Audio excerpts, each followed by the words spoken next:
bonne année. Bienvenue dans cette édition du mois de janvier du Point Marché. Ce n'est pas sans plaisir qu'on a vu l'année 2020 se terminer.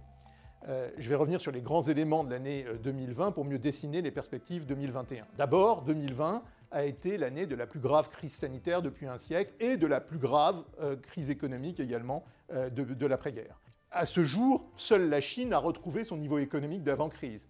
Les économies ont commencé à se reprendre à un rythme très inégal. La reprise va se poursuivre en 2021, mais également à un rythme très inégal.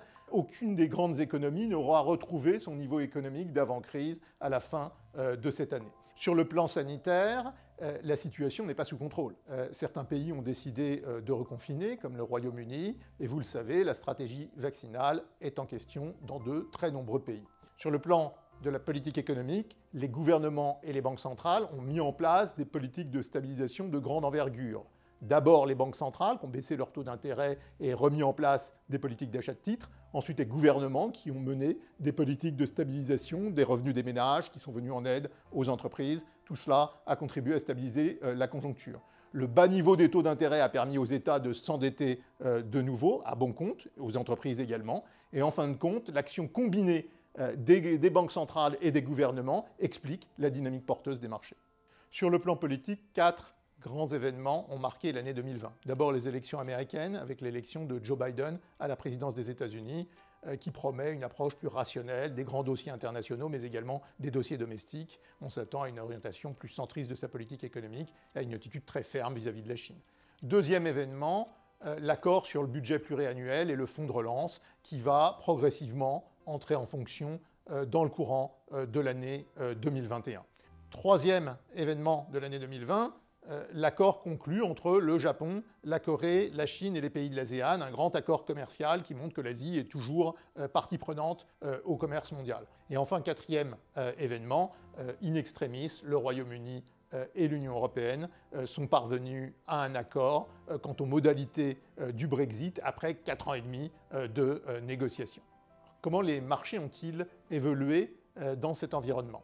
Les marchés ont surpris à la hausse, dopés par la liquidité fournie par les banques centrales et complètement déconnectés en réalité des fondamentaux économiques. De sorte qu'après le repli très marqué qu'on a observé au mois de février et mars, vous avez eu une reprise de la plupart des actifs risqués, de sorte que certains actifs connaissent des bulles, par exemple les valeurs technologiques aux États-Unis. Au quatrième trimestre, l'annonce des vaccins a donné un coup de fouet à l'ensemble des valorisations, de sorte que les bourses ont progressé d'à peu près 10% sur l'ensemble du quatrième trimestre. Le grand gagnant sur l'année 2020, c'est le marché américain avec une progression du S&P 500 d'environ 16%. Les taux d'intérêt sur les emprunts d'État ont plutôt reflué sur l'ensemble de l'année. Le dollar s'inscrit en baisse très nettement vis-à-vis de l'euro de 9%, mais plus généralement vis-à-vis d'un ensemble de devises. Et nous pensons que le dollar va continuer de perdre du terrain. L'or a été l'un des grands gagnants de l'année avec une progression de quasi 25% sur l'ensemble de l'année. Le pétrole a connu un profil en V, c'est très nettement ressaisi, mais au final reste pratiquement 20% de son niveau du début de l'année 2020. À quoi faut-il s'attendre pour 2021 ?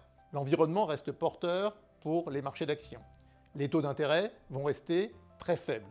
Ceci dit, les bourses ont déjà escompté en grande partie l'amélioration conjoncturelle attendue pour cette année.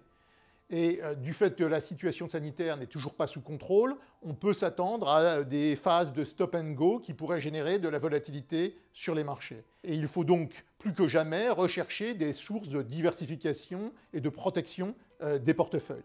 En un mot, le chemin est encore semé d'embûches, la volatilité sera peut-être au rendez-vous dans les mois qui viennent, mais les perspectives sur l'ensemble de l'année, en lien avec la stratégie vaccinale et avec la reprise anticipée, sont de très bon augure et plutôt encourageantes. Merci de votre attention et rendez-vous au prochain point marché du mois de février.